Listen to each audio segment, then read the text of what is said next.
여러분 사랑합니다.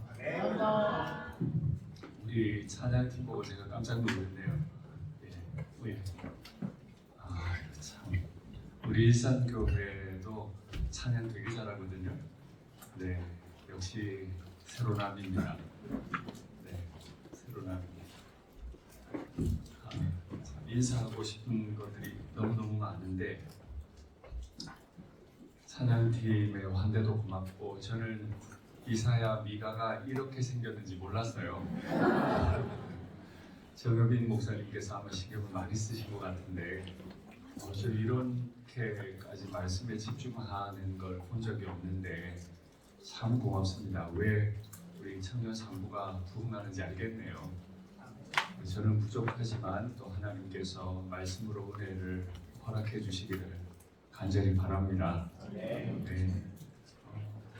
원래 교회교는 없었는데요. 말씀 받기 전에 우리 찬송 하나 하죠. 79장입니다. 찬송가 주 하나님 지으신 모든 세계. 제가 이 찬송을 잘 안 불러요. 박자는 너무 어려워요. 잘 안 부르는데 설교하기 전에 계속 이 찬송이 생각이 나서 여러분과 함께 마음을 모아서 고요하게 한번 찬송하면 좋겠습니다.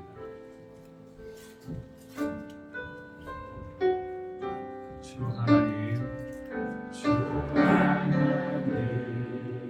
지으신 모든 세계 내 마음 속에 그리워올 때 하늘의 별 울려 퍼지는 데서 주님의 권내 구주의 찬양 주님의 높고 위대하심을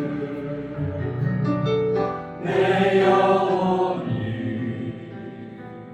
찬양하네 주님의 높고 위대하심을 내 영혼이 찬양하네 숲속이나 험한 산골짜기에서 지저귀는 저 새소리들과 고요하게 흐르는 시냇물은 주님의 솜씨로 노래하노라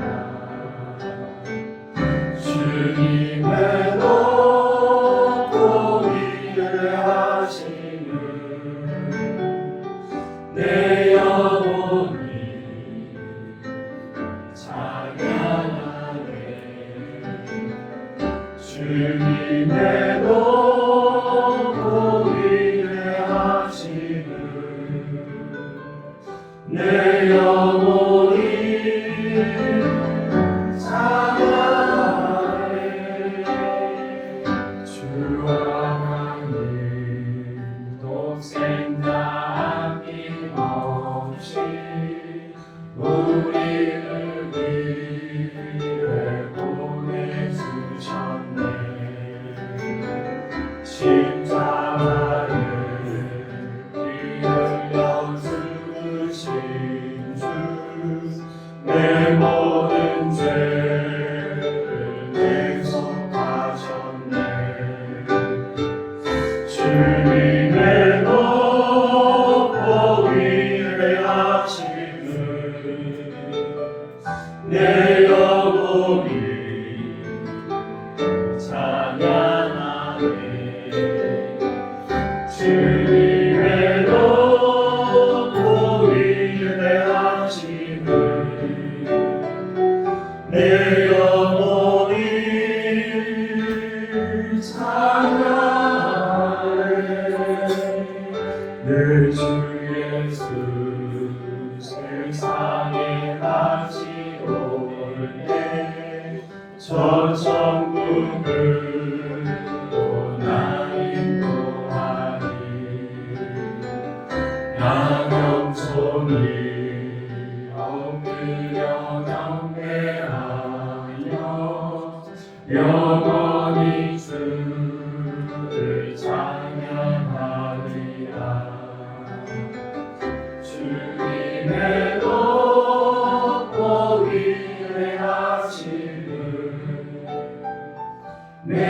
영혼이 찬양하네. 주님의 높고 위대하심을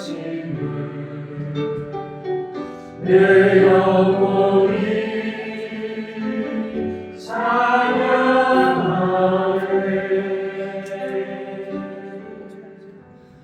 언젠가 이런 날이 오겠지요. 아멘. 우리는 참 많은 전자악기 가운데서 힘있게 주님을 찬송합니다. 그런데 시편의 많은 구절들을 보면 읊조린다는 표현이 나옵니다. 읊조린다. 저는 이것도 참 귀한 가치라고 생각하는데요. 여러분, 오늘 이 부른 찬송 가사 넉 절밖에 알면 짧은 시이지만 한번 많이 읊조려 보시면 좋겠어요. 주 하나님 지으신 모든 세계 내 마음속에 그리워볼 때.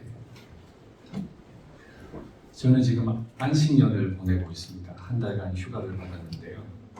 첫 번째 주간에 가족들과 함께 홋카이도를 갔습니다. 눈 진짜 많이 봤습니다. 진짜 너무너무 예쁘더라고요. 제가 기대하고 갔지만 그것보다 훨씬 더 예뻤습니다.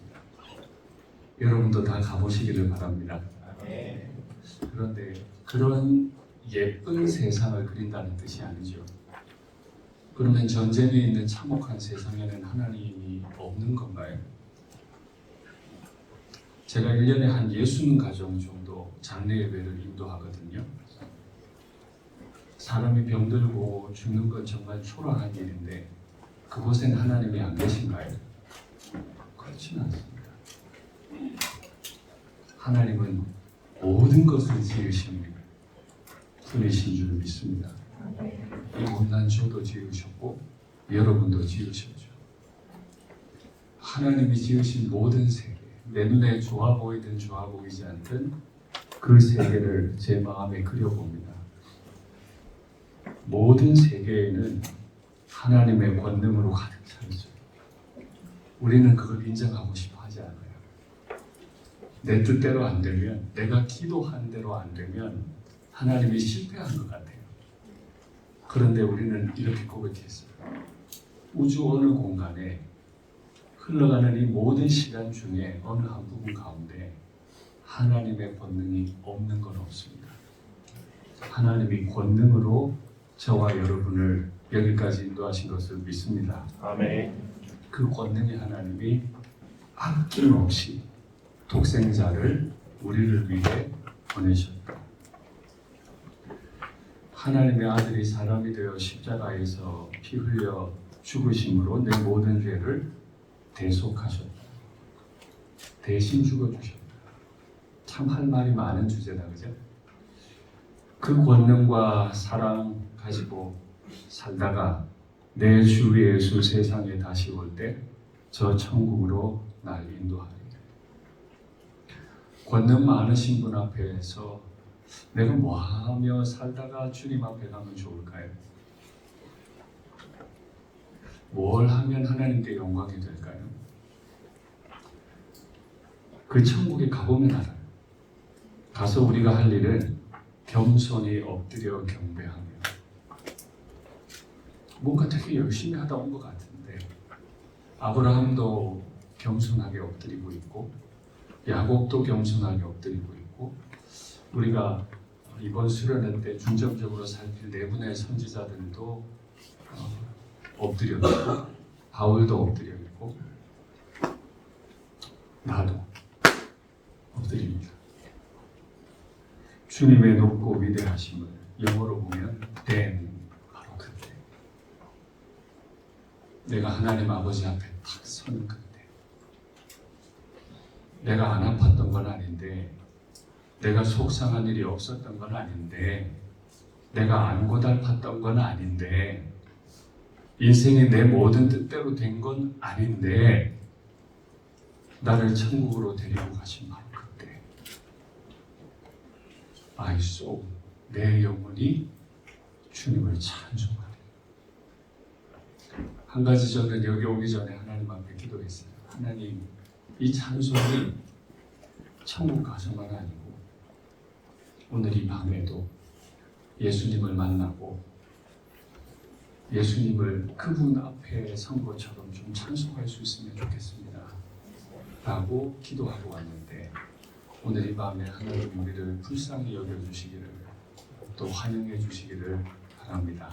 아멘. 여러분 혹시 성경을 읽지 않아서 맞아본 적이 있으세요? 말 그대로입니다.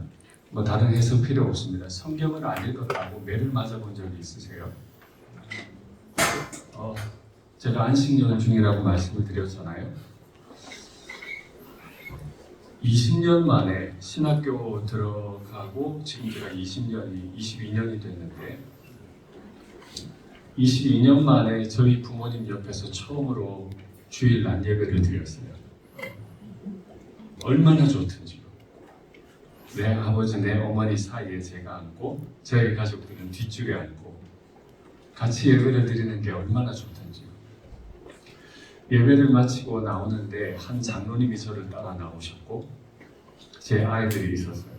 그래서 제가 이 장로님을 제 아이들에게 소개할 때 이렇게 했습니다. 얘들아, 이 장로님 때문에 아빠가 목사 됐다. 이 장로님이 아빠가 성경 안 읽는다고 뺨을 때리셨거든. 우리 교회는, 고향 교회는 제가 고등부일 때 고향 교회는 어른들 100명에 중고등부 100명.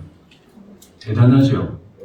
예, 어른들이 100명인데 중고등부가 100명이에요. 그 100명 중에 6학년 중에 저희 동기가 40명. 저희 동기 정말 대단했습니다. 진짜 대단했습니다. 저는 고1 때 부회장 겸 찬양 인도자였거든요. 그래서 기타 메고 늘 찬송 인도했어요. 여름 수련회 중이었는데 부장님과 우리를 담당하던 전도사님이 기도회를 인도하려고 하던 찰나에 제 뺨을 때리셨다는 그 장로님. 그때는 집사님이셨어요. 대학 교수고 문학 비평가고 시인이세요. 완전 점잖은 분이죠. 갑자기 제 이름을 부르면서 앞으로 나오래요. 제 머릿속에는 싹 스쳐 지나간 게 있습니다. 아, 내가 앞에 나가서 또 찬양 인도해야 되나 보다. 내가 찬양 인도하면 또 자매들이 얼마나 반할까. 나 또 인기 많아지겠네. 뭐 솔직하게 드린 말씀입니다. 1초 만에 그 생각이 싹 지나가고 아주 기분 좋게 앞에 나왔어요. 이렇게 전도사님과 부장님이 서 계시고 맞은편에 제가 딱 서서 왜 부르셨어요? 하고 쳐다보는 찰나에 그 부장님이 제 뺨을 100명 앞에서 탁 때리시고 이 손등으로 반대편 뺨을 또 때리셨어요. 그러면서 하는 말이, 윤상덕이 성경도 안 읽고 부회장하니? 기분 나빠야 되죠? 하나님 은혜로 기분이 하나도 안 나빴어요. 내려갔어야 맞잖아요. 당신이 뭔데? 내가 성경에 있는 거 안 읽는 거 봤어 안 봤어? 어떻게 알고? 그리고 내가 안 읽었다 하더라도 조용히 불러서 얘기를 해야지 100명 앞에서 이렇게 걷어붙이면 되는 거냐고 따질 수 있잖아요. 그죠? 따질 수가 없었어요. 진짜로 그랬어요. 기분이 하나도 안 나빴어요. 고등학교 1학년 그 예민한 때 있는 제 머릿속에 성경 안 읽으면 이렇게 맞아야 되는구나. 그냥 그 생각밖에 없었어요. 그리고 수련회 마치고 돌아와서 성경을 새로 사서 참 많이 읽었던 것 같아요. 저에게 연년생 동생이 하나 있습니다. 학번은 2학번 차인데 제가 빠른 생일이라 2학번 차인데 이 남동생 아이가 성경을 안 읽고 있더라고요. 그래서 제가 성경 안 읽으면 맞는 거야. 앞으로 성경 읽어. 그랬더니 읽겠다고. 근데 어느 날 보니 안 읽어요. 그래서 제가 종아리를 걷게 하고 한 살 어린 동생 회초리로 많이 때렸어요. 내 동생도 많이 물었죠. 그 녀석도 여기 머지않은 곳에 지금 담임 목사하고 있어요. 여러분 성경 안 읽으면 이렇게 맞습니다. 가장 좋은 길을 하나님이 가르쳐 주는데 그 길로 안 가고 머릿속에 사견만 많으니까 맞을 일이 너무 많은 거예요. 정 목사님께서 저에게 말씀을 전해달라고 4번의 말씀을 전할 기회가 있다고 생각하던 중에 선지서를 가지고 여러분을 만나야 됩니다. 선지자들이 활동했던 이 시기는 이스라엘 전체 역사 가운데 최고의 경랑의 시대였습니다. 아수르에 의해 북이스라엘이 멸망당했을 뿐 아니라 남유다도 예루살렘을 제외한 모든 도시가 먹혔었고요. 간신히 구원을 받았지만 결국 바벨론에 의해 다 무너졌고 성전도 무너졌고 수많은 포로들이 바벨론으로 끌려갔죠. 그리고 돌아왔는데 이 녀석들이 정신을 못 차리고 또 하나님을 버려요. 그러다 수많은 나라들에 의해 다 유린되어 버렸죠. 그리고 결국에는 디아스포라가 되어서 더 이상 유대인이라는 그들의 정신적 공동체 또 혈육적 공동체는 완전히 찾아볼 수 없게 되는 그런 비참한 형편을 맞이하게 되는 바로 그때가 선지자들의 활동 기간이에요. 그래서 이 선지자들을 가만히 잘 만나보면 하나님이 속에 무슨 마음을 가지고 계신지, 달리 말하면 하나님이 우리를 얼마나 사랑하시는지 잘 알 수 있습니다. 그런데 그 언어가 너무 거칠거나 또 너무 환상적인 언어로 기록되어 있기 때문에 이해가 참 많이 어려워요. 이해가 어렵지만 제가 공부한 대로, 제가 은혜 받은 대로 여러분들에게 한번 나누어 보려고 합니다. 오늘은 미가고요. 내일 아침에는 이사야의 말씀을 볼 겁니다. 그리고 저녁에는 아마 가장 어려울 책인 에스겔을 볼 거고 그 다음날 아침에는 스가랴를 가지고 하나님의 마음을 나누려고 합니다. 오늘 이 미가의 시작은 세 왕들의 이름을 나열하면서 시작합니다. 요담, 아하스, 히스기야가 다스리던 때 모레셋 사람 미가에게 임한 하나님의 말씀 곧 사마리아와 예루살렘에 관한 묵시라. 요담, 아하스, 히스기야 이 세 사람의 이름이 나열되어 있고 그 다음에 시대라는 단어가 있는데 이 4글자만 가지고도 몇 번의 설교를 해야 돼요. 이 시대를 이해하려면. 그러나 다 그럴 수 없으니까 이 세 시대의 4글자, 이 4글자를 한 줄로 요약을 해본다면 마지막 남은 기회의 시대다. 이제 기회가 없어요. 마지막 남은 기회. 왜 제가 이렇게 말씀드리냐면 내일 보시게 될 이사야는 주전 740년부터 오늘 우리가 만나게 될 미가는 주전 735년부터 활동을 합니다. 북이스라엘이 아수르에 멸망한 때가 언제죠? 722년. 그러니까 13년 후, 많이 잡으면 15년 후에 북이스라엘은 완전히 멸망당할 겁니다. 하나님이 애국에서 불러낸 백성들이 완전히 멸망당할 시대가 오기 때문에 하나님은 집중적으로 주의 종들을 보내셔서 말씀하시거든요. 왜 말씀하셨을까요? 돌아오라고. 멸망당하지 말라고. 그러니 제가 말씀드린 대로 마지막 남은 기회예요. 10년밖에 안 남았어요. 여러분 지금 청년 상부죠? 대학부에 입학한 때가 엊그제 같죠? 나라가 망한 거예요. 그러니 진짜 마지막 남은 기회예요. 모르는 사람들은 이 마지막 기회라는 말을 이해하기 어렵지만 하나님이 집중적으로 당신의 종들을 보내서 말씀하셨다고 하면 하나님의 마음은 어땠을까요? 이제 곧 아수르가 와서 너희를 무너뜨릴 거다. 회개하지 않으면 바벨론을 보내서 내가 완전히 무너뜨릴 거다 라고 외치실 수밖에 없었던 하나님의 마음은 어떤 것이었을까요?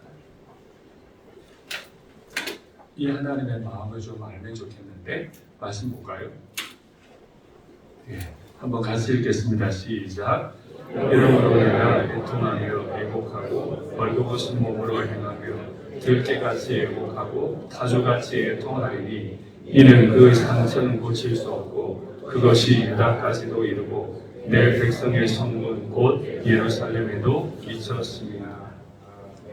아멘. 지금 미가가 어떤 모습으로 다니고 있대요?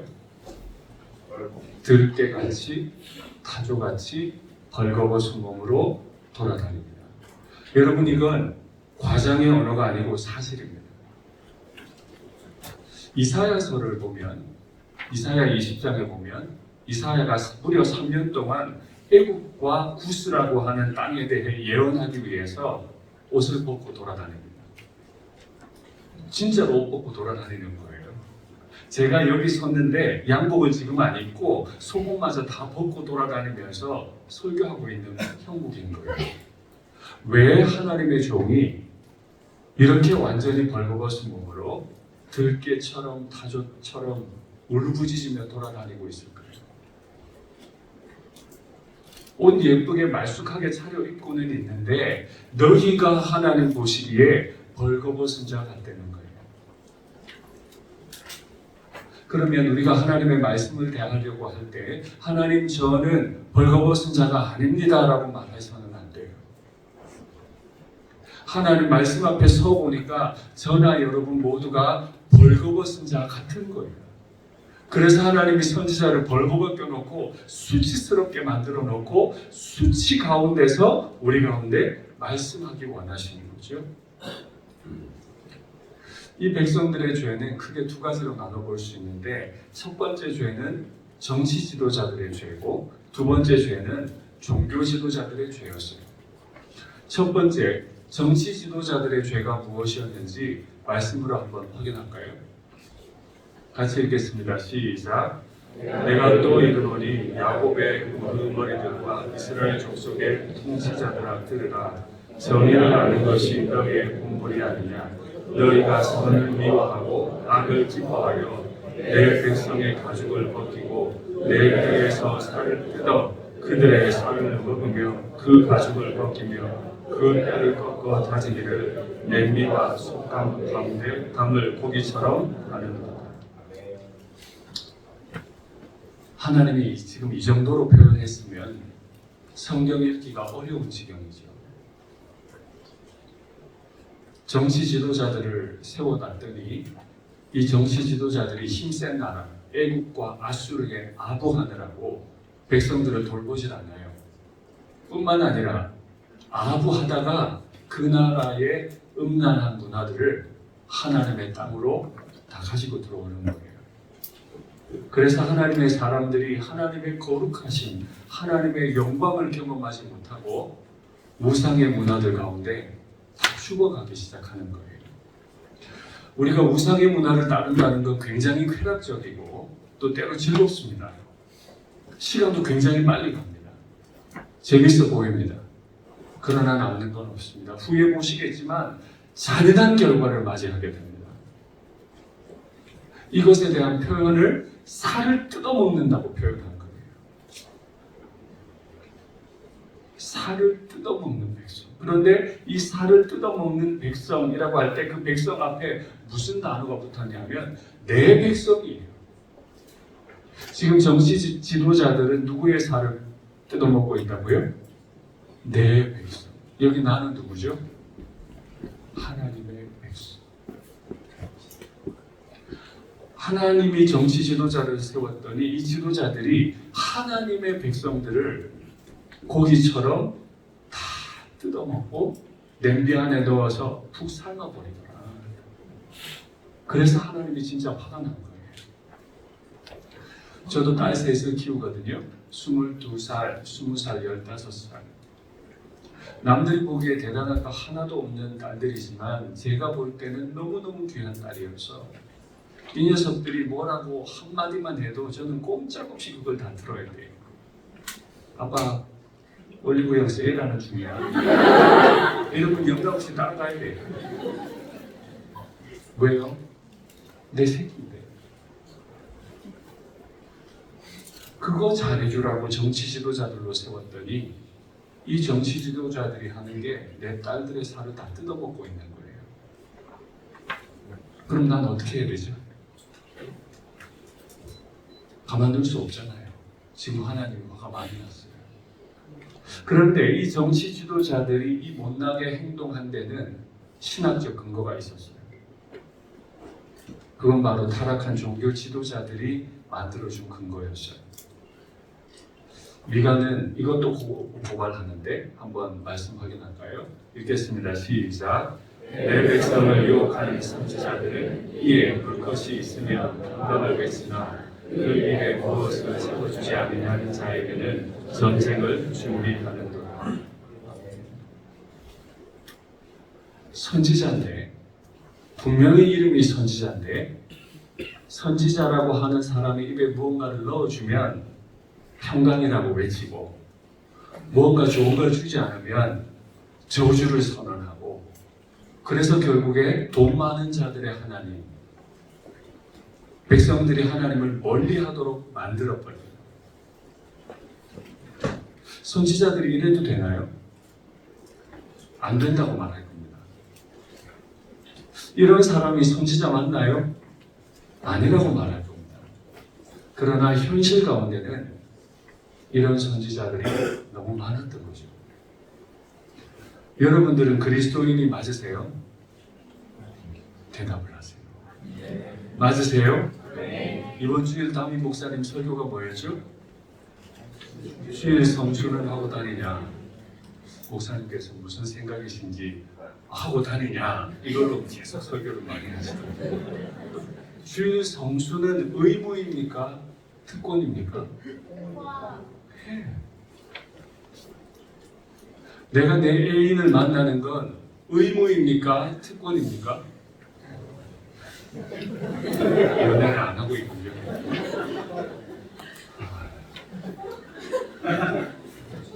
제가 한 3, 4일 제 아내를 떠나 있었던 일이 있는데요. 자주 떠나는데 최근에 그런 일이 있었어요. 악몽을 꿨어요. 어떤 남자가 접근해서 제 아내를 유혹하는 미칠 것 같더라고요. 그래서 아내를 만나서 고백했어요. 이런 일이 있었다고. 음흉한 미소를 짓더라고요. 니는 나밖에 없는 줄 알아. 뭐 이런 웃음을. 아내를 만나는 건 의무가 아니고 특권 맞죠. 주일 성수는 특권 맞죠. 하나님을 만나는 건 특권이 맞죠. 그런데 그리스도인들이 하나님을 의무로 만나요. 아니면 안 만나는 거.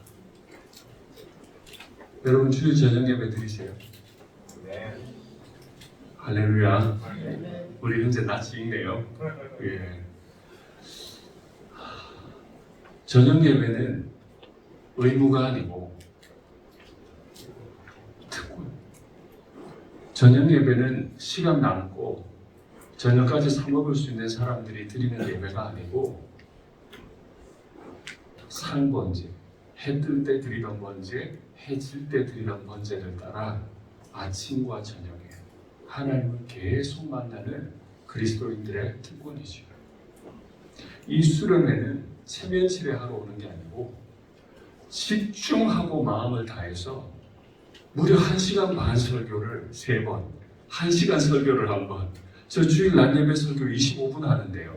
1시간 반 설교 부탁받을 때마다 정말 죄송합니다. 미칠 것 같아요. 어떻게 이렇게 길게 설교할 수 있는지 모르겠어요. 근데 하나님과 해야 되잖아요. 푹 하나님의 말씀을 깊이 생각하는 특권인 거죠. 제 버킷리스트 중에 하나가 한겨울에 홋카이도 가서 눈 맞는 거였거든요. 근데 교회에서 휴가를 주셔서 몇 개월 전부터 계획을 했어요. 근데 큰일이 난 거예요. 연간 계획을 짜다 보니까 청년부 수련회가 걸렸어요. 제 큰아이한테 말했어요.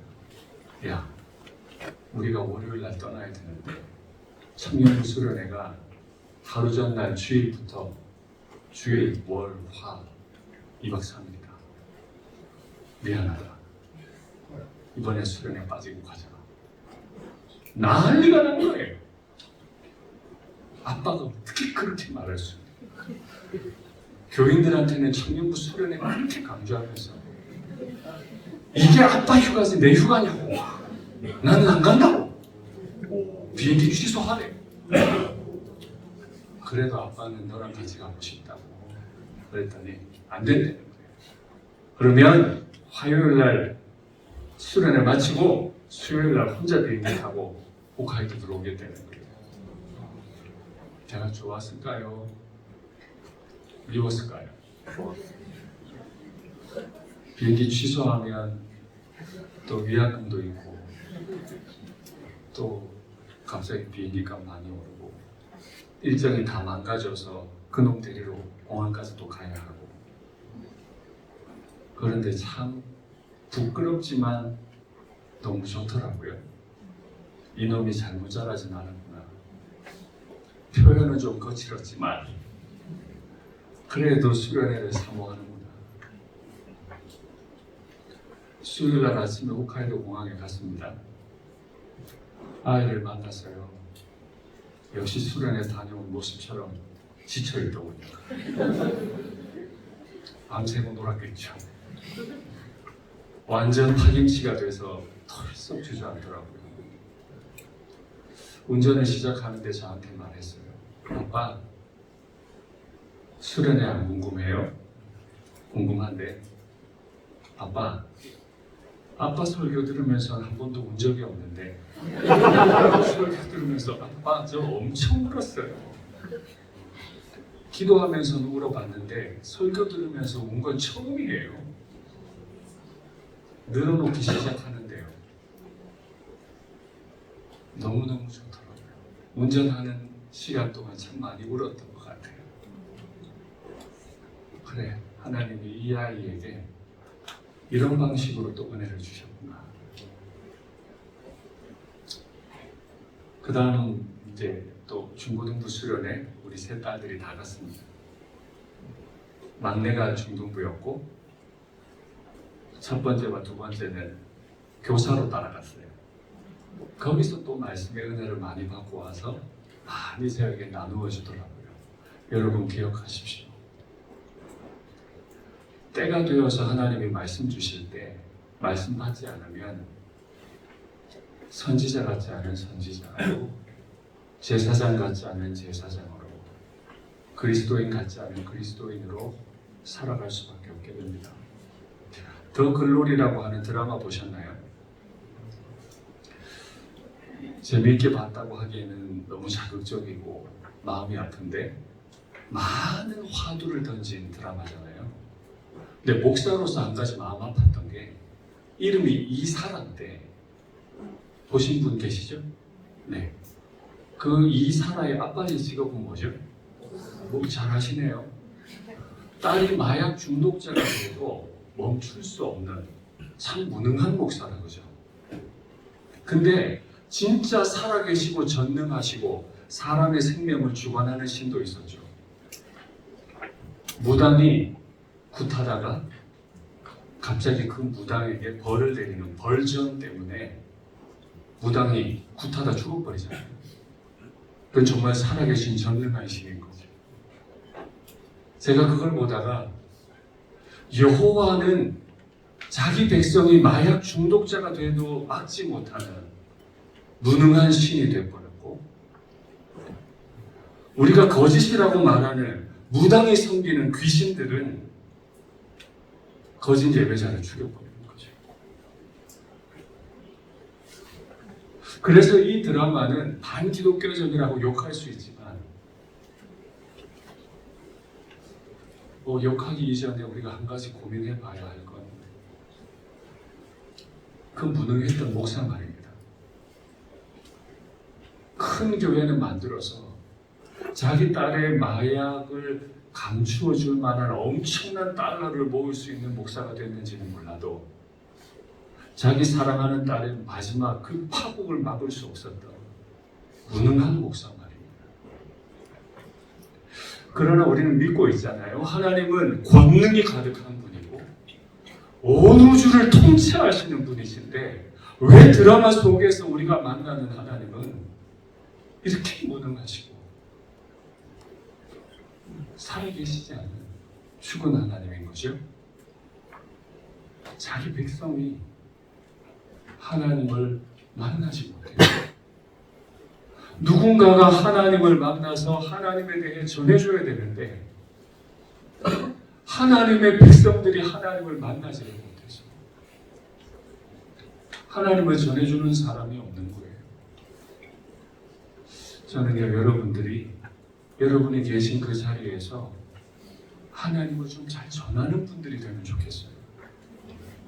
교회 와라, 청년 산부 와라, 너무 귀한 일이죠. 그것도 하시고 동시에 모든 권능을 가지고 계신 그분을 만난 자답게 그분을 좀 전할 수 있으면 참 좋겠습니다.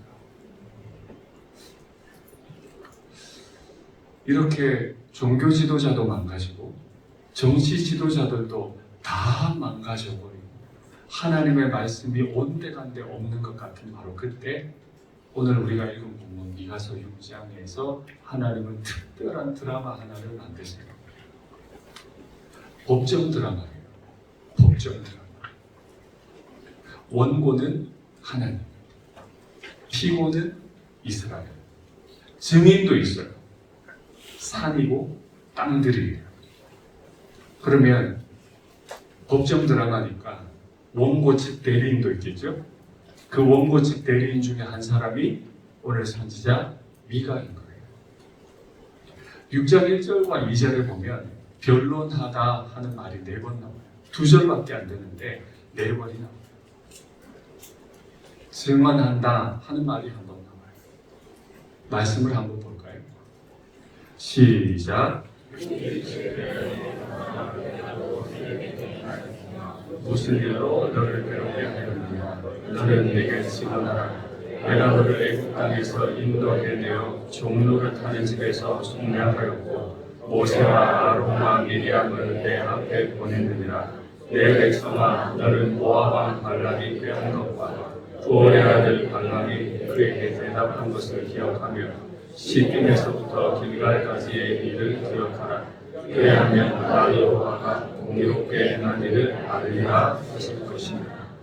네. 눈치채셨겠지만 이 법정 드라마 어떤 법정일까요? 깨끗한 남편과 바람난 아내. 그러니까 여기는 가사법정입니다. 그러면 원고 측은 이 피고에 대해서 명예훼손이든 손해배상이든 민형사상 책임을 물을 수 있을 거예요. 그죠? 물어야 되는데 이 원고 측 하나님이 자신의 대리인을 통해서 쓴 단어는 뭐냐면 내 백성아, 다른 말로 하면 내 아내요. 욕을 하지 않아요. 욕을 해야 되는데 욕을 하지 않아요. 여전히 하나님은 바람난 아내를 두고 부르시기를 내 백성아. 하나님이 호칭만 이렇게 하시는 게 아니고 하나하나 나열하십니다. 바람난 이스라엘이 하나님께 어떤 백성인지 처음 애굽에서 구원해내셨죠. 여러분이 읽으신 내용입니다. 애굽에서 구원해내셨어요. 어떻게 구원했습니까? 이 땅에 이스라엘밖에 없는 것처럼 구원하셨죠. 애굽의 장자들을 다 죽이면서까지도 구원해내셨죠. 독수리 날개로 업어 내게로 인도했다 하신 말씀처럼 그들은 정말 날개 달고 나온 것처럼 신속하게 애굽에서 빠져나왔는데 이들이 광야를 모르니까 광야에 오랫동안 살고 있었던 모세를 보내셨죠. 아론과 미리암을 보내서 그들의 인도자가 되게 해주셨어요. 그냥 도망만 나오게 하신 게 아니고 도망 나온 자들 가운데 광야를 너무 잘 알고 있는, 그래서 모세는 40년을 돌았던 거잖아요. 그 광야를 너무 잘 알고 있는 모세, 아론, 미리암을 통해 그들을 인도하셨어요. 다 인도하다가 마지막 목적지 바로 모압 땅에 왔는데 모압 왕 발람이라고 하는 거짓 선지자를, 우상 숭배자를 데려다가 저주하려고 하니까 하나님이 그 저주를 축복으로 바꾸는 일을 하셨죠. 이제 모세는 죽었습니다. 여호수아가 리더십을 이어받았는데 큰 문제가 하나 생겼어요. 큰 강이 가로막고 있는 거예요. 그런데 이 강은 마치 우기라 강이 철철 넘치고 있어요. 깊이는 한 3-4m 됩니다.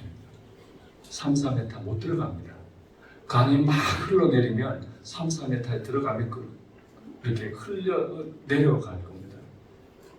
못 건너가는 거예요. 못 건너가고 멀뚱멀뚱 서 있었던 자리가 십딤. 요단강 건너가서 처음 발을 디디는 곳 이름이 길갈. 십딤에서부터 길갈까지. 두려워서 이 강을 건널 생각도 못하고 있던 바로 그 도시 십딤에서부터 강을 다 건너서 첫 발을 디딘 곳 길갈. 그곳에서 할례를 명령하시죠. 전쟁을 앞둔 군사들에게 할례를 베풀 수는 없어요. 너무 고통이 심하기 때문에 전투력을 다 뺏기고 말잖아요. 그런데 하나님은 전투력을 묻지 않으세요. 나는 너에게 전투력을 요구한 적이 없다는 거예요. 너희가 어떤 지략을 가지고 요단강을 건넌 게 아닌 것처럼, 너희가 지략을 가지고 네 능력 가지고 애굽에서 나온 게 아닌 것처럼, 이제 너희 앞에 있는 여리고를 무너뜨리는 것도 네 능력으로 하는 게 아니고 꼭 확인하자. 여리고 무너뜨리는 거, 네가 내 백성이기 때문이다. 그거 확인시켜주는 게 길갈의 할례 아닙니까? 바로 그 일을 행할 때까지도 하나님은 자기 백성을 사랑하셨어요. 그 백성들이 바람 나버린 거예요. 이렇게까지 데리고 나왔는데, 이렇게까지 알뜰 살뜰 챙겨줬는데 이 백성이 바람이 났어요. 어떻게 할까요? 내가 너를 어떻게 사랑했는데, 뭐 막장 드라마 같은 데 보면 늘 그런 대사들 나오잖아요. 남자든 여자든 누가 바람이 났든 간에 그 배우자, 유책 배우자에게 내가 너를 어떻게 사랑했는데, 뭐 이런 표현들 나오잖아요. 지금 하나님이 그런 입장인 것이죠. 그런데 하나님은 그를 욕하고 싶었던 게 아니에요. 내가 너의 하나님인 걸 네가 알게 될 거다. 똑같은 법정 드라마인데, 똑같은 가사 법정인데 하나님이 지금 막 변론하고 싶은 내용은 뭐냐면, 너 죽여버릴 거야. 너랑 이제 이혼이야. 나한테 돈 내놔. 위자료 내놔. 이제 끊어버리겠어. 나 다른 여자 선택하겠어가 하나님의 변론이 아니고, 하나님이 지금 해주고 싶은 변론은 뭐냐면, 네가 나를 몰라서 그런 건데, 내가 과거에 널 이렇게 사랑하지 않았어? 앞으로도 이렇게 사랑해 갈 건데, 난 네가 좀 이런 사실을 알면 좋겠어. 근데 말을 안 들으니까, 하나님 말씀을 들으려고 하질 않으니까 할 수 없이 법정에다 데려다 놓고 증인을, 높은 산을 증인으로 불러요. 이 땅들을 증인으로 불러가요. 증인에게 묻겠죠. 내가 애굽에서 출애굽시킨 거 너 봤어 못 봤어? 봤는데요. 내가 요단강 갈라서 건너게 하는 거 봤어 못 봤어? 봤어요. 얘들이 못 알아들으니까 하나님이 지금 이렇게까지 설득해 가는 거죠. 그런데 여러분, 이 정도 신랑이 바람난 아내에게 말했으면 어떻게 해야 되죠? 죄송하다고 돌이키면 되잖아요. 근데 안 돌이키는 거예요. 기껏 한다는 대답이 우리가 너무 잘 아는 구절이에요. 말씀 볼까요? 시작. 높으신 하나님께 경배할까? 내가 번제물로 1년 된 송아지를 가지고 그 앞에 나아갈까? 여호와께서 천천의 순양이나 만만의 강물 같은 기름을 기뻐하실까? 내 영혼을 위하여 내 마다들을 내 영혼의 죄로 말미암아 내 몸의 열매를 행하까? 원고칙 대리인 네가 변호사가 하나님이 어떻게 너희를 사랑했는지를 막 설명을 하니까 피고들이 이렇게 대답을 하는 거예요. 내가 그럼 뭘 가지고 하나님께 가면 되겠습니까? 1년 된 송아지 가지고 갈까요? 천천의 순양과 만만의 그 기름을 가지고 하나님 앞에 예배드리면 되겠습니까? 그러면 화좀 풀리시겠습니까? 만약 그게 아니라면 내가 내 몸의 열매, 내 아들을 번제물로 바치면 하나님 이제 노 좀 풀리시겠습니까? 이렇게 질문을 하고 있는 거예요. 이건 지금 무슨 상황이냐면 남편이 바람난 아내를 막 책망을 하니까 아내가 하는 말이 다이아면 되겠어? 벤츠면 되겠어? 아파트 주면 이제 떨어져 나갈 거야? 지금 이렇게 대답을 하는 거예요. 그들이 줄 수 있는 최고는 뭐예요? 자식이죠. 아무리 못난 아빠 엄마라도 자식의 생명을 죽여서 갚겠다는데 이거보다 더 진심이 어디 있어요? 그죠? 근데 이거 어디서 나오는 행동이죠? 하나님이 그거 원하세요? 하나님 그걸 요구한 적이 없어요. 난 내가 누군지 알면 좋겠다. 그럼 대답은 알기 원합니다 해야죠. 내가 내 남편을 알고 싶습니다 라고 대답을 해야 되는데 얘들은 돈 내겠습니다. 헌금 내겠습니다. 자식을 바치는 헌금은 어디서 나온 거죠? 아하스 때 크게 다했다. 자식을 번제로 태워 몰렉이라고 하는 우상에게 드리는 습관에서 나왔죠. 하나님을 우상대하듯 대하게 되는 거예요. 얘들의 죄는 뭐예요? 바람난 거 두 번째 죄고요. 첫 번째 죄는 남편을 모른다는 거예요. 같이 사는데 몰라. 같이 사는데 몰라. 자, 그러면 설교 더 진행하기 전에 여러분께 한 가지 여쭐게요. 여러분 하나님을 아십니까?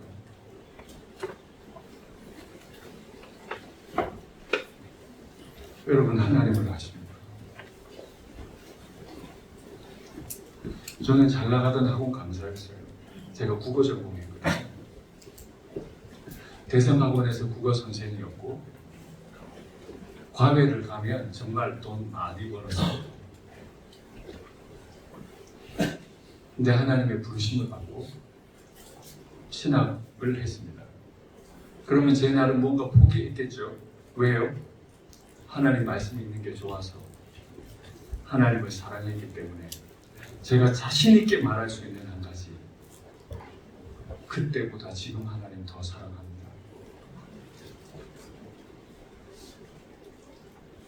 여러분도 그러세요? 저렇게 말하는 거 보니까 거짓 선지자구나.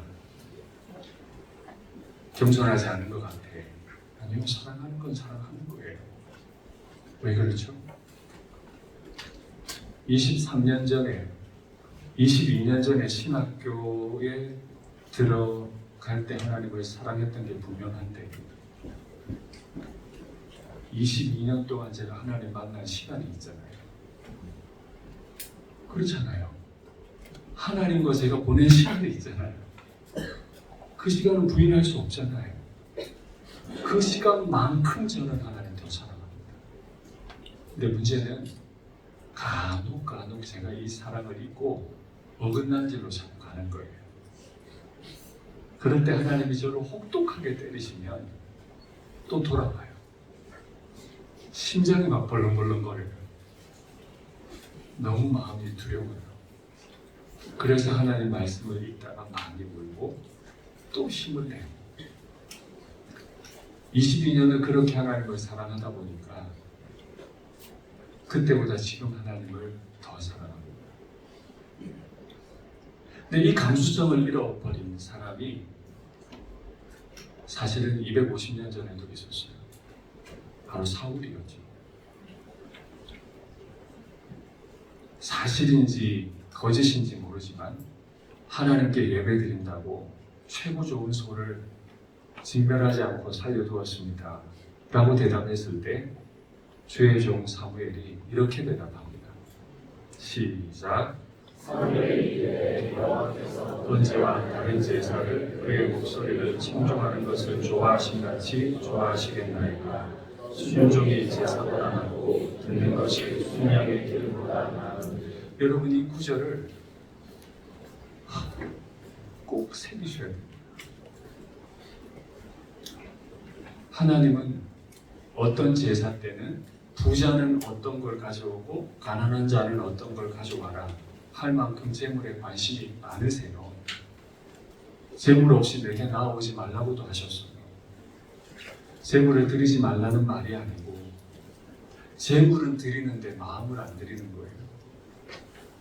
교회에는 나오는데 혼자 앉아 성경을 안 읽는 거예요. 요즘도 새로운 교회는 예배 드릴 때 성경책 안 나눠주죠. 성경 빛이 안 돼 있죠. 네. 정말 대단한 교회예요. 요즘도 자막 안 띄우나요?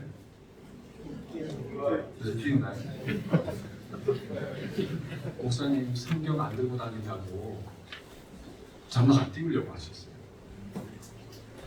성경 봉독 시간에는 다 성경 펴야지 자막 안 띄웠어요. 교회는 열심히 나오는데요. 일주일 동안 성경 한 구절 안 읽는 거예요. 그렇게 해서 하나님 어떻게 살아가죠? 애인이 자꾸 일주일에 한 번만 보세요. 바쁘니까. 그 애인하고 결혼해요 말아요. 이거 좀 어렵잖아요. 그죠? 네, 그건 어려운 이야기예요. 근데 하나님하고 그게 돼. 왜? 하나님이 내 애인이 아니니까. 하나님이 내 애인이 아니니까. 그래서 다시 여러분 하나님 사랑하십니까?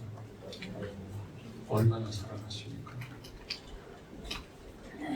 저는 새벽에 눈을 딱 뜨면 가장 먼저 하는 게 손을 가슴에 모으고 시편 23편을 암송하는 겁니다. 출근해서 처음 의자에 앉으면 또 시편 23편. 밤에 잠들 때 불 끄고 마지막으로 하는 게 가슴에 손 모으고 시편 23편. 왜요? 저는 한 가정의 가장이 될 능력도 없고 인격도 없어요. 한 지역교회 담임 목사로 살아갈 능력이 없어요. 그래서 하나님께 부탁하는 거예요. 내가 오늘 하루 살아야 되는데 하나님이 좀 목사가 되어 주십시오. 잠들 때도 마찬가지예요. 하나님, 제가 제 마음대로 또 살았습니다. 저의 목자가 좀 되어 주십시오. 하나님이 우리에게 원하시는 건 순양이 아니에요.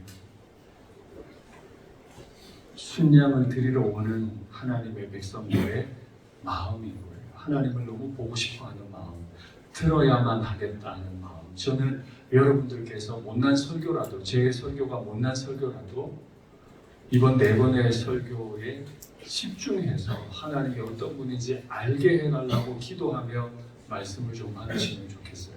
아멘. 그래서 하나님을 더 사랑하게 되면 좋겠다고. 피고 측에서 엄청난 어리석은 대답을 하니까 이제 원고 측 대리인이 나서서 하나님의 마음을 이렇게 전합니다. 시작. 사람아 주께서 선한 것이 무엇임을 내게 보이셨나니 여호와께서 내게 구하시는 것은 오직 정의를 행하며 인자를 사랑하며 경건하게 내 하나님과 함께 행하는 것이 아니냐. 여호와께서 성도를 향하여 외쳐 부르시나니 지혜는 주의 이름을 경외하니라. 너희는 내가 예비되었나니 그것을 전하신 이가 누구인지 그랬으나. 아멘. 원고직 대리인을 통해서 신랑의 마음을 남편의 마음을 정확히 전하는데 크게 세 가지입니다. 첫 번째가 뭘까요? 정의를 행하며. 여러분, 정의를 행하는 건 정의를 부르짖는 시민단체나 행하는 게 아닙니다. 정의를 행하는 일에 가장 능숙한 사람은 그리스도인이어야만 합니다. 왜냐하면 하나님이 정의로운 분이시기 때문에 그렇습니다. 신랑을 사랑하고 신랑과 늘 함께 걷기 때문에 그리스도인들에게 반드시 나타나야 하는 결과는 정의를 행하는 거죠. 작은 일 하나에도 정의롭게 생활하십시오. 정의롭게 말을 하십시오. 지금 새봄 수련회잖아요. 우리 정 목사님 이름도 너무 예쁘게 붙이셨네요. 제가 청년부 목그 할 때는 그냥 겨울 수련회였는데 여러분은 새봄 수련회. 저희도 이상하긴 했어요. 3월 1일이 늘 있는데 이게 겨울이 맞냐 늘 고민은 했는데 정 목사님은 새봄 수련회라고 했네요. 이 날이 새로운 날이 되려면 그냥 그대로 있으면서 기도만 하면 될 일이 아니고 하나님 내 삶에서 정의롭지 않은 것이 무엇입니까? 그걸 하나님께 물어야 하죠. 두 번째, 인자를 사랑하며. 여기 인자가 뭔가요? kindness. 친절함입니다. love kindness. 친절히 대함을 사랑해요. 여러분 친절하십니까? 제가 목회하다 보니까요, 최고 어렵게 제 마음을 가장 어렵게 하는 성도는 교회 안 오는 사람이 아니에요. 뭐 솔직하게 말하면 교회 안 오는 사람은 저 어렵게 하지 않아요. 눈에 안 보이니까. 근데 누가 날 어렵게 하냐면 불친절한 사람. 바른 말 하는데 못되게 말하는 사람. 후에 파는 말 하는 사람. 하나님은 그런 분이 아니시잖아요. 제가 극악무도한 죄를 짓고 하나님 앞에 나와서 새벽 기도하러 왔다고 가정하겠습니다. 네 같은 게 감히 기도하러 왔느냐고, 더럽다고, 나가버리라고 그렇게 말할 분이 아니죠. 네가 여기까지 오느라고 얼마나 힘들었냐. 어젯밤에 완전히 못된 죄를 지었더라도 아침에 큐티 해요 말아요? 해야만 해요. 하루 종일 못된 짓을 했더라도 늦은 밤에 하나님 앞에 엎드려서 기도해요 말아요? 확실한가요? 그런데 우리는요 이거를 누군가 남들이 그렇게 하는 걸 보면 저거 못된 놈, 저 위선적인 놈. 우리 그렇게 말하지 않습니까? 저게 교회이라고 저러니까 하나님의 영광이 다 가려지지 뭐 이렇게 비판하지 않습니까? 아니요. 이 친절을 사랑함은 하나님 아버지의 특징입니다. 우리를 늘 친절하게 대하는 분이세요. 저는 여러분이 청년 시절에요 이 친절하신 하나님을 꼭 만나보면 좋겠어요. 오늘 기도하시면 좋겠어요. 내가 마음에 어떤 죄를 품고 있든 아직 드러나진 않았지만 폭로가 되는 순간 모든 게 무너질 큰 죄인데 이 죄를 드러내실 수 있지만 당장에 드러내실 수 있지만 드러내지 않고 가려놓고 기다리고 계시는 하나님의 친절하심을 여러분들이 좀 경험하고 그 경험을 많이 하기 때문에 민망해서 남들에게 못된 말 할 수 없는 지경까지 가면 좋겠어요. 세 번째, 유책 배우자에게 전하는 원고 하나님의 마음이 뭐예요? 겸손히 내 하나님과 함께 행하는 것이다. 말씀 위에 선다는 말이 있잖아요. On the Bible. 참 귀한 가치죠.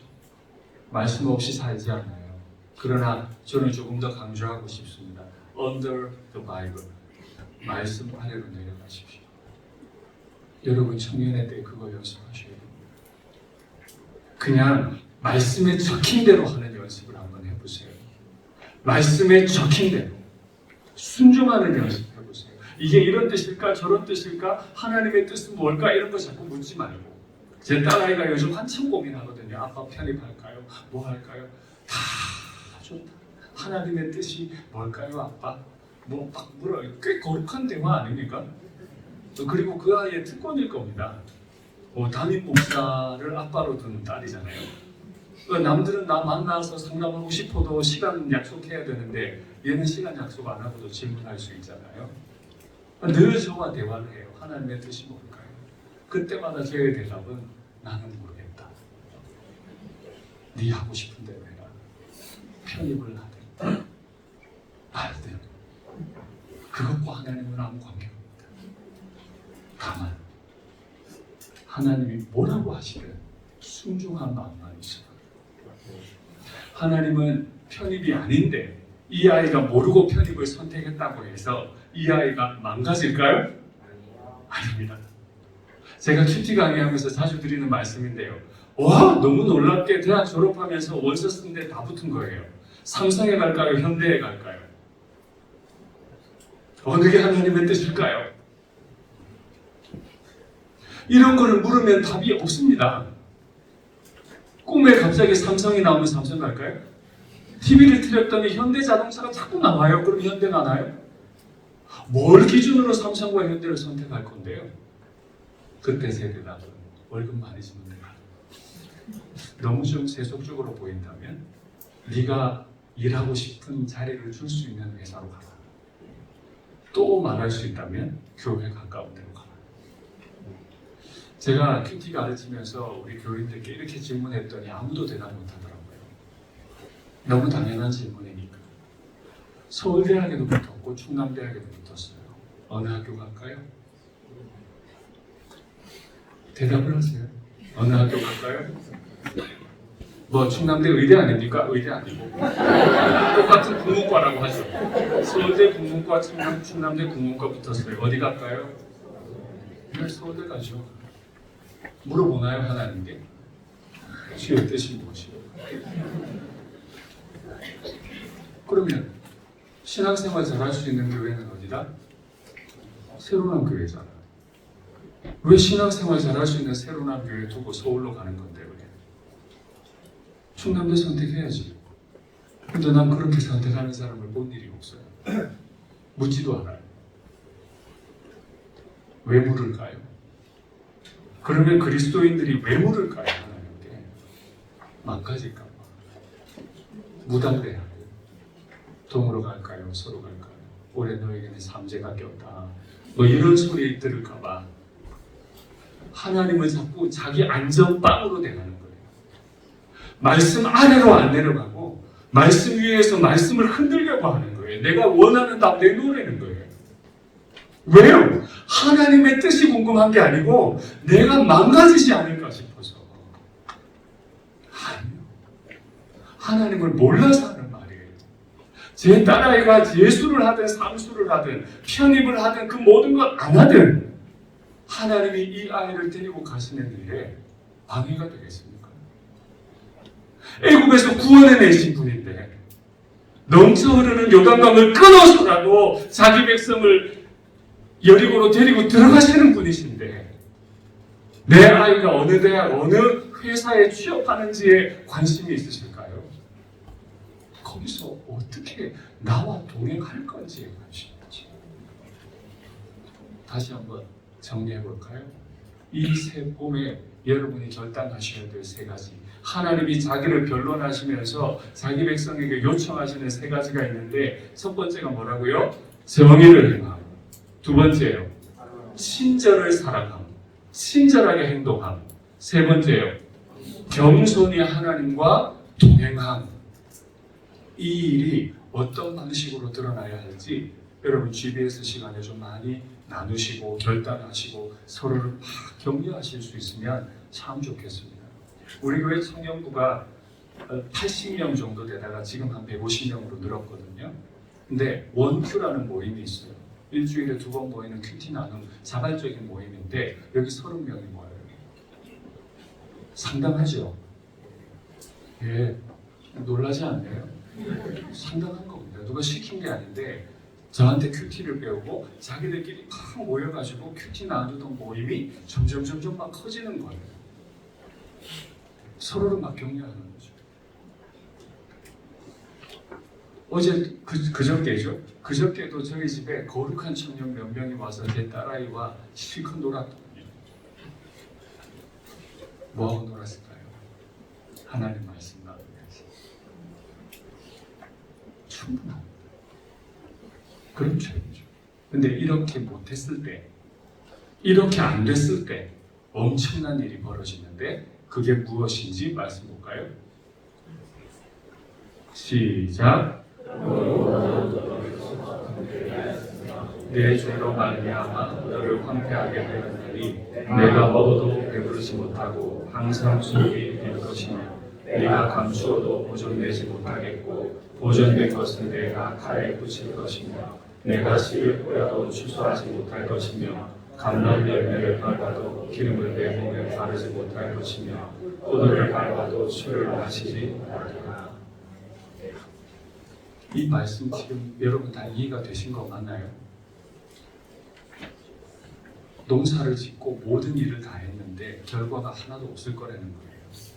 지금 이게 무슨 상황이라고요? 가사 법정 드라마예요. 하나님의 백성이 지금 뭐 열심히 했어요? 바람 피는 일 열심히 했어요.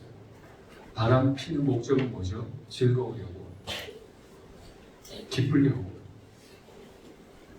근데 바람을 폈는데 남은 게 있다 없다? 없더라. 근데 왜 없어요? 남들이 다 가져가서. 그럼 여기 말하는 남은 누구예요? 바람 핀 상대. 아수르와 바람을 폈더니 아수르와 바람 피면 즐거울 줄 알고 아수르와 바람을 폈더니 아수르가 들어와서 다 가져갔다. 바벨론과 바람 피면 즐거울 줄 알았더니 바벨론이 와서 다 가져갔어요. 제가 설교 강단에서 참 하기 어려운 말이지만 그래도 예를 들기 위해 이렇게 말해보겠습니다.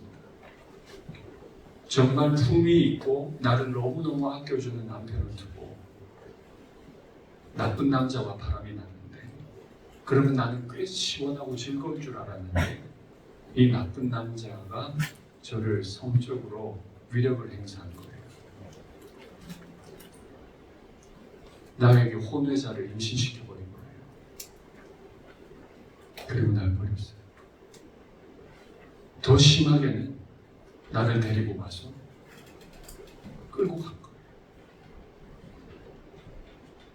나를 즐겁게 해주는 게 아니고 자신의 성적 놀이개로 삼기 위해서 나를 납치 데려가는 거예요.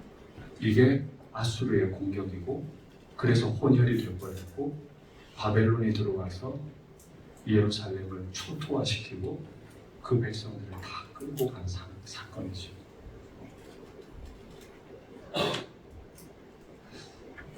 정의를 행하지 않으면, 서로에게 친절하게 대하지 않으면, 하나님 말씀 아래로 내려가서 그 말씀이 시키는 대로 살려고 결단하지 않으면, 조금이라도 내가 원하는 대로 하려고 자꾸 수를 쓰다 보면 그것들이 나에게 와서 혼혈된 백성을 낳아버리고 그것들이 나를 끌고 가서 나를 성적 놀이개로 만든다는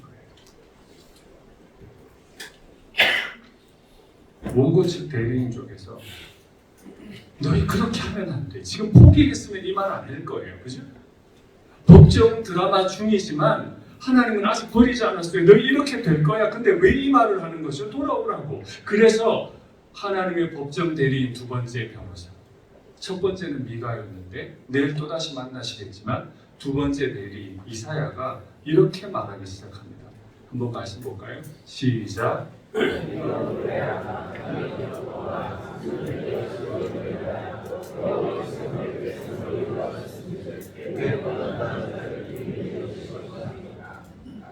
아멘. 미가서 6장 1절 2절에 하나님이 증인석에 누구를 앉혔다 그랬죠? 제가 산과 땅을 앉혔다 그랬잖아요. 근데 변호인석에서 이사야 변호사가 딱 일어나더니 산이여 하늘이여 땅이여 막 노래하려는 거예요. 지금 노래할 수 있는 분위기 아니잖아요. 근데 막 노래를 하라고 하는 거죠. 왜요? 이유가 있죠. 여호와께서 그의 백성을 위로하셨습니다. 지금 이 백성 어떻게 될 거라고요? 혼혈아를 낳게 될 거고 끌려가서 성폭행을 당하게 될 건데 그럼 어떻게 해야 되나요? 남편은 잘 됐다 저거. 내가 구원한 것도 모르고 나가서 바람 피더니 잘 망가졌다. 저거 다시는 안 볼 거야 이제. 해야 맞잖아요. 그런데 하나님은 그런 분이 아니시라고요. 우리가 어떤 죄를 짓고 하나님 앞에 오더라도 하나님 우리 아니세요. 이런 사람 여러분 아세요? 제가 오늘 여기 서서 설교할 수 있는 이유, 여러분 제 딸아이들이 저를 얼마나 사랑하는가 하면요, 큰아이는 아빠 내가 살아보니 아빠 같은 남자 만나는 게 좋을 것 같아요. 그랬더니 둘째는 아빠가 정해주는 남자면 저 무조건 시집갈게요. 이게 20살짜리 딸이 하는 대답입니다. 셋째는 15살인데 아빠 난 아빠랑 결혼할 거예요. 분위기 꽤 괜찮죠 집안. 그 앞에서 제가 눈물이 나요. 그러면서 한 말이 뭐냐면 아빠 새벽마다 기도한다. 진짜로 기도하는 내용이 뭐냐면 하나님 우리 딸들 저 같은 남편 만나지 않게 해주십시오. 진짜 매일 그렇게 기도하거든요. 하나님 앞에 서보니까 저 같은 남편. 그럼에도 내가 누군가의 아빠로 서 있는 이유, 그럼에도 내가 한 지역교회 담임 목사로 서 있을 수 있는 건 내가 준비되었기 때문이 아니고 어떤 죄를 짓고 와도 나를 놓아버리지 않지 내 하나님의 은혜였거든요. 그래서 나는 내 딸들에게 아빠 같은 남자 만나라 말할 수 없어요. 그저 기도할 뿐이에요. 하나님 내 딸들이 나 같은 놈 만나지 않게 해주십시오. 진짜로 하나님 사랑하는 사람 만나서 살게 해주십시오.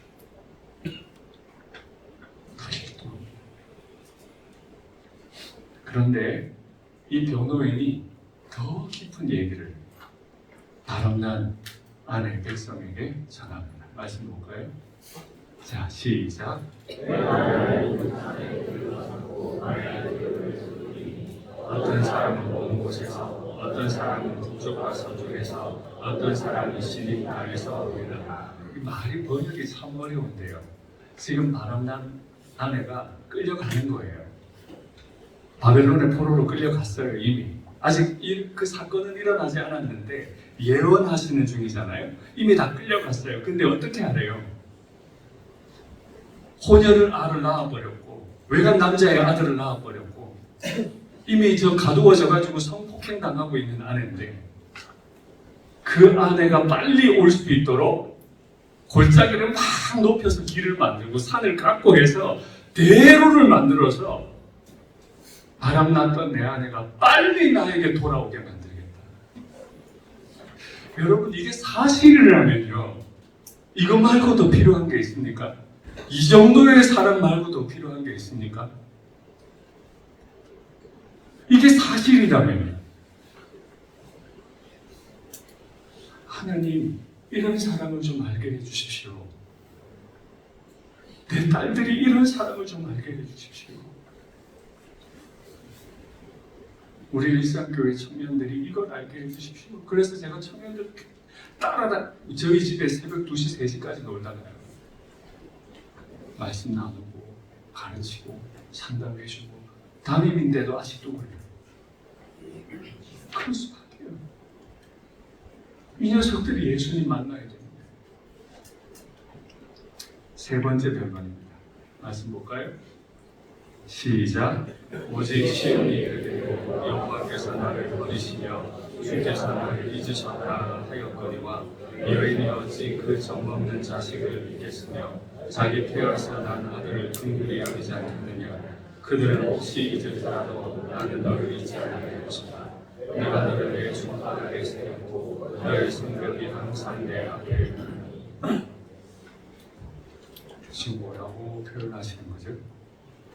바람났는데 외간 남자의 아들을 낳았는데 끌려가가지고 바람난 그 배에 그 대상자한테 끌려가서 성폭행 당했는데, 그래서 바람나서 성폭행 당하는 중에 있는 그 아내가 이제 내 남편이 날 잊었겠지, 나 같은 여자는 잊혀지는 게 맞지 하고 후회하고 있는데, 그 권능의 하나님이 지금 뭐라고 한대요? 어떻게 어머니가 아이를 드셔? 네 이름은 내 손바닥에 있는데 네가 무슨 짓을 했든 나는 너를 잊지 않는다. 나는 너를 사랑한다. 여러분, 하나님은 이런 분이시죠.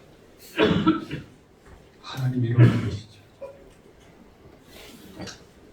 저는 성경에 기록된 그대로 하나님을 받아들이시면 좋겠어요. 그런데 세상은 왜 이렇습니까? 따지지 마시고, 세상이 그렇게 만든 겁니까? 하나님을 버리고 스스로 무너진 겁니까? 그럼에도 하나님이 우리를 지극히 사랑하셔서 어미가 자식을 잊을 수 없다. 너의 이름은 내 손바닥에 있고 네 예루살렘 성벽이 시온의 벽이 다 무너졌더라도, 눈에 보이는 벽은 다 무너졌더라도 나는 영광으로 세웠던 그 시온의 성벽을 잊은 일이 없다 라고 말하겠다. 이게 지금 소송이 걸린 법정, 가사법정이 맞나요? 아닌 것 같잖아요. 그죠? 성도는 매일 이 음성을 듣는 사람들입니다. 우리는 매일 들어요. 아침에고 밤에고 이 하나님의 사랑 고백을 매일 들어야만 하죠. 그런데 이게 잘못되니까 미가가 7장에서 이런 말합니다. 한번 볼까요? 시작. 제가 일어나노라. 나는 여름과에 됐던 후와 포도를 거둔 후 같아서 먹을 포도송이가 없으며 내 마음에 사모하는 처음 익은 무화과가 없도다. 경건한 자가 세상에서 끊어졌고 정직한 자가 사람의 가운데 없다. 미가서는 총 7장까지입니다. 이제 마지막 장인데 미가가 마지막 탄식을 하는 거예요. 이때요, 없대요. 없대요. 예루살렘에 남은 게 하나도 없대요. 열심히 농사를 했는데 아수르가 와서 다 가져가 버리고 바벨론이 와서 다 가져가니까 남은 게 하나도 없대요. 그런데 없어진 것 중에 가장 아까운 게 뭐냐 하면 경건한 자가 없다. 이 경건한 자라고 하는 히브리어 단어는 하시드입니다. 여러분 혹시 하시딤이라는 말 들어본 일이 있으실 겁니다. 유대인들, 특별히 바리새인들을 보고 하시딤, 거룩한 자들이라고 불렀습니다. 단어 끝에 임이 붙으면 복수형입니다. 그러니까 하시드라는 단어는 경건한 자라는 뜻인데, 이 단어가 어디서 왔느냐 하면 여러분 잘 아는 단어입니다. 뭘까요? 하시드. 비슷한 발음이 있죠. 헤세드에서 왔습니다. 그래서 이 하시드라는 단어는 첫째, 경건한 자라는 뜻도 있지만 둘째, 사랑받는 자라는 뜻이 있습니다. 경건한 채 하지 말고 나의 경건으로 남을 책망하려 하지 말고 거룩하신 하나님, 진짜 하시드 되신 분, 그분 앞에 한번 서보십시오. 그분은 자신의 하시드로 우리를 누르지 않으실 겁니다. 오히려 자신의 헤세드를 우리에게 내어주시는 분이시죠. 이번 수련회 때 하나님의 헤세드가 어떤 것인지, 하나님이 어떤 분이신지 좀 알 수 있으면 좋겠습니다. 총 4번을 말하는데 두 번째요. 시작.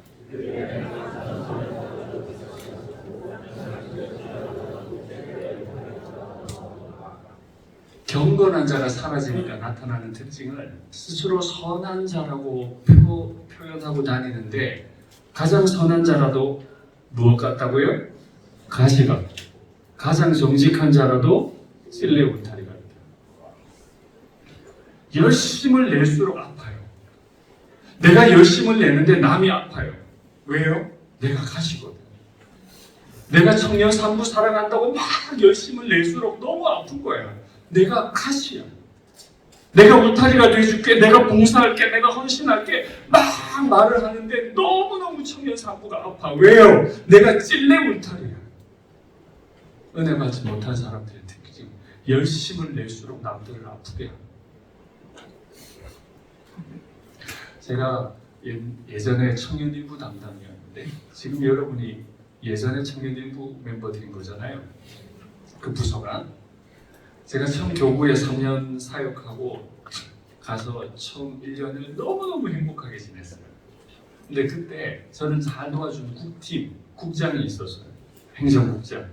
너무 고마웠어요.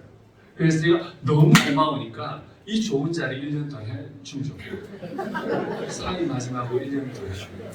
그러니까 막 근심 어린 눈으로 저를 목사님 진심이시냐고, 진심이라고, 이 귀한 자리를 왜 1년만 하고 그만두겠냐고, 1년만 더 도와달라고. 그걸 막 너무 힘들어하더라고요. 저는 이해가 안 돼요. 이 좋은 자리를 왜 1년만 하고 그만두는지. 우리 국팀들 뭐 내가 다시는 국팀 안 해 뭐 이런 거 하지 마. 그건 잘못하는, 여러분이 잘못하는 거예요.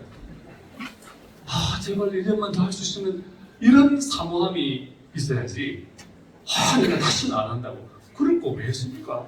1년 얼마나 못 살았으면 그렇게 말을 합니까? 그래서 제가 그 국장님한테 말을 했고, 그 국장이 기도하고 와서는 더 하겠습니다. 할렐루야죠, 완전. 근데 이 가시 같은 사람이 있어. 찔레 울타리 같은 사람이 있어. 권력욕이 있나 보다고. 지는 뭔데 1년 더 하냐고. 정의롭게 말하죠. 굉장히 경건한 것처럼 말하죠. 의식이 있는 것처럼 말하죠. 그런데 남들을 후배 파요. 왜요? 하나님을 못 만나서. 가시 같고 찔레 울타리 같은 나를 지금도 사랑해 주시고 손바닥에 새겨 놓아 주시는 그 하나님을 못 만나니까 거짓 경건을 가지고 남들을 쳐봐요. 저는 여러분들께 부탁드립니다. 청년 산부 안에는 가시가 없기를 바랍니다. 찔레 울타리가 없기를 바랍니다. 뭐 춥네, 어쩌네, 뭐 수련회 왔는데 뭐 밥이 왜 이러냐, 이런 거 좀 하지 마세요. 오늘 안 먹잖아요, 밥. 아침도 안 먹잖아요. 뭐 그런 거 하지 말라고. 그냥 그저 감사하게 말씀 받는 일에만 애쓰시면 좋겠고, 국팀들 막 섬겨드리면 좋겠고. 할렐루야. 그래야 또 하셔야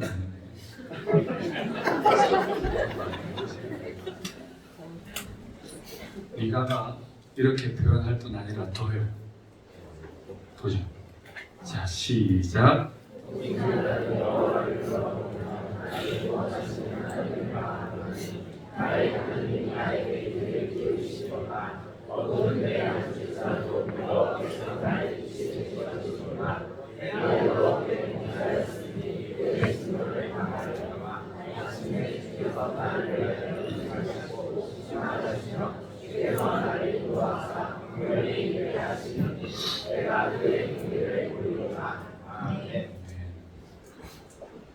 지금 이 백성들이 어디에 앉아 있어요? 어두운데. 이 어두운 데는 어디예요? 아수르의 혼혈아를 낳은 자리, 바벨론에 끌려가서 성폭행 당하는 자리, 그 어두운 데에 앉아 있는데, 그 어두운 데 앉을지라도 내 신랑 되신 여호와께서 나의 빛이 되실 것이다. 마침내 주께서 나를 위하여 논쟁하시고 심판하시고 주께서 나를 인도해서 빛 가운데 이르게 해주실 거다. 하나님의 공의는 죽이는 공의가 아니고 우리를 빛 가운데 이르게 하시는 공의였습니다. 바람난 안에 버리는 게 맞지만 여호와께서 자기를 위하여 변론하신 결과는 바람난 아내를 다시 회복시키는 거예요. 불가능해 보이는 우리를 다시 회복시키시기까지 하나님은 논쟁하시게 되는 거예요. 네가 감히 내 아들을 이렇게 아프게 해? 아수르를 치시고 바벨론을 쳐내서 다시 예루살렘을 구원하시겠다. 그리고 마지막 미가서는 마지막 석절에서 이렇게 마칩니다. 읽어볼까요? 시작.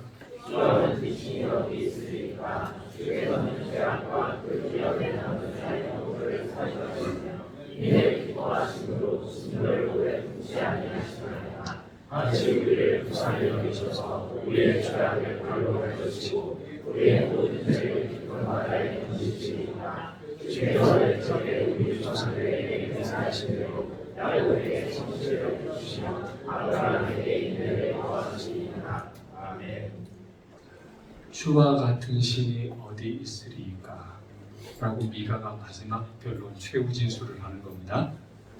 근데 이 단어가 바로 미가야입니다. 미가라고 하는 선지자의 이름은 원래 이름은 미가야이고 줄여서 쓰는 말이 미가입니다. 뜻은 여호와 같은 분이 어디 계시냐입니다. 미가는 자신의 이름을 가지고 자신의 이름을 걸고 질문하는 겁니다. 여호와 같은 분이 어디 계시냐? 이제 대답해봐. 너희가 이렇게 못된 짓을 하고 망했어도 어둠 가운데 거해도 여호와는 자기의 이름을 걸고 빛 가운데로 인도해내실 분인데 이런 분이 어디냐?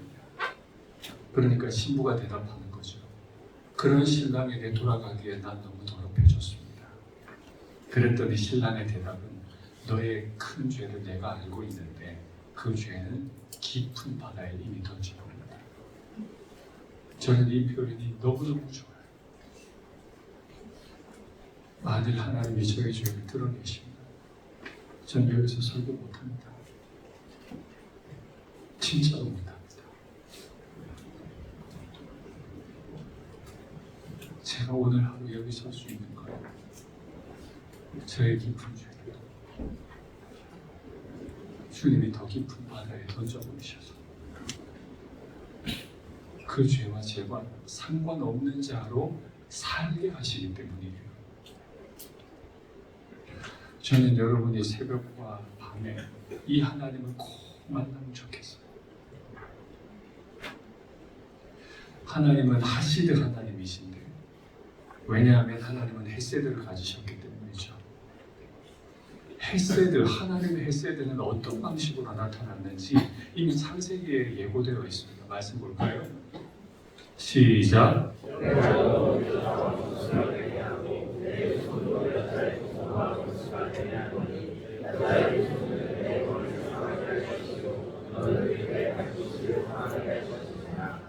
아멘.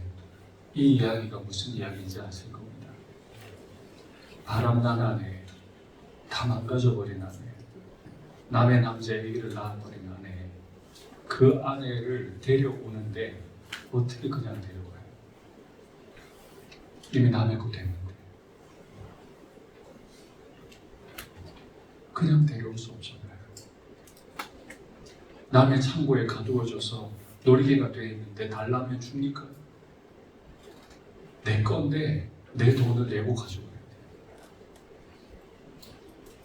그래서 하나님은 하나님의 아들을 죽여서 그 하나님의 아들의 피값을 건네주고 이 바람난 아내를 다시 데려오기로 하신 거죠. 이해가 되세요? 저는 안 돼요. 이게 이해가 안 되기 때문에 하나님 이 사람을 제가 좀 믿게 해주십시오. 제 딸아이들이 좀 믿게 해주십시오. 우리 일산교회가 이걸 좀 믿게 해주십시오. 그래서 주일 날 예배 때마다 하나님의 사랑에 대한 얘기를 계속 합니다. 저는 여러분들도 이 하나님의 변함없는 사랑, 싸워서라도 변론해서라도 내 백성을 끝까지 챙겨주시는 이 하나님을 경험하시면 좋겠습니다. 바로 이 시대에 동일하게 하나님의 보냄을 받아 사역했던 또 다른 선지자가 있어요. 하나님의 세 번째 변호인이자 오늘 마지막 등장하는 구절입니다. 한번 읽어볼까요? 시작.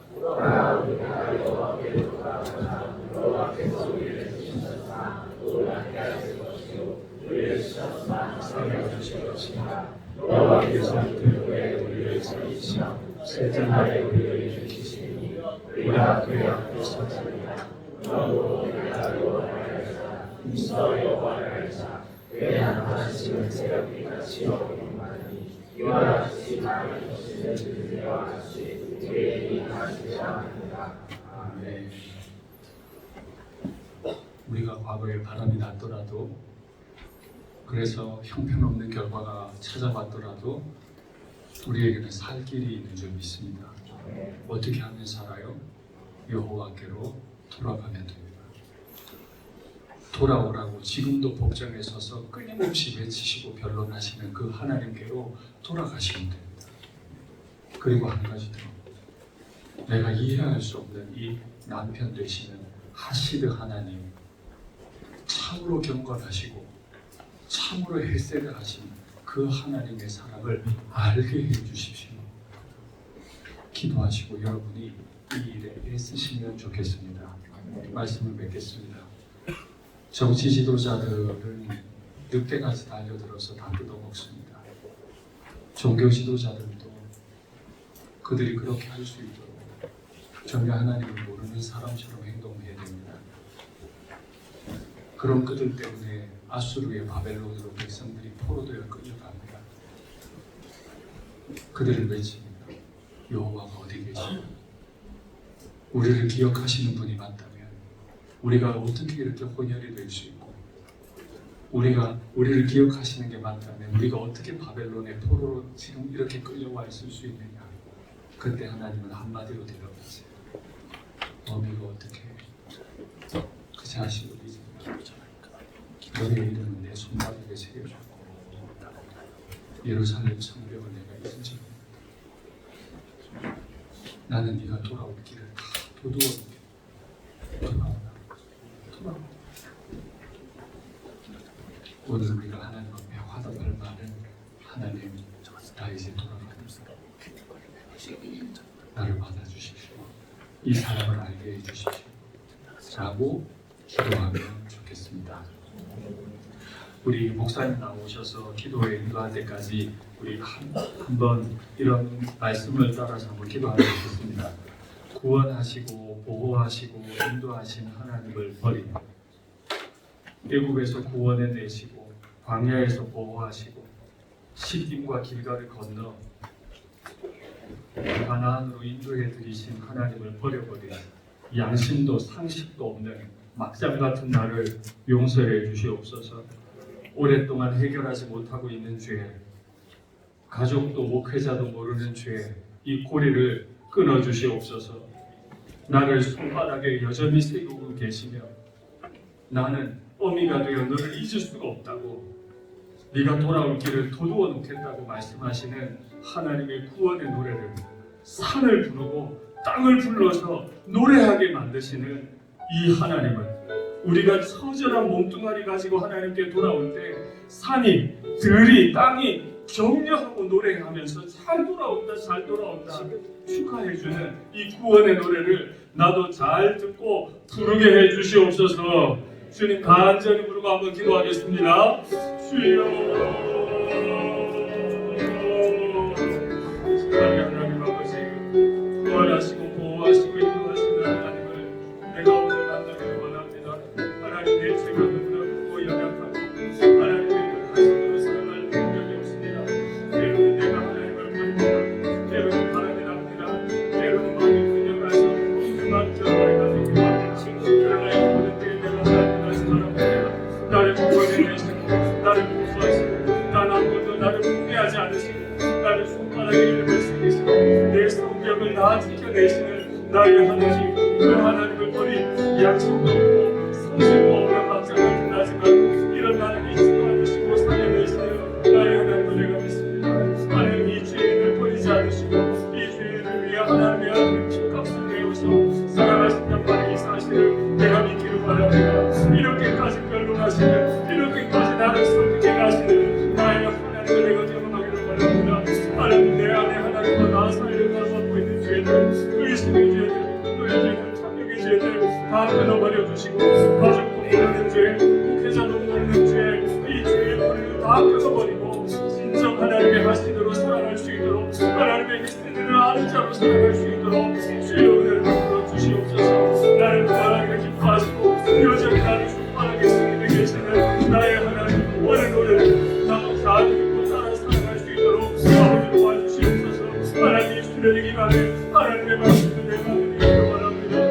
하나님 원합니다. 하나님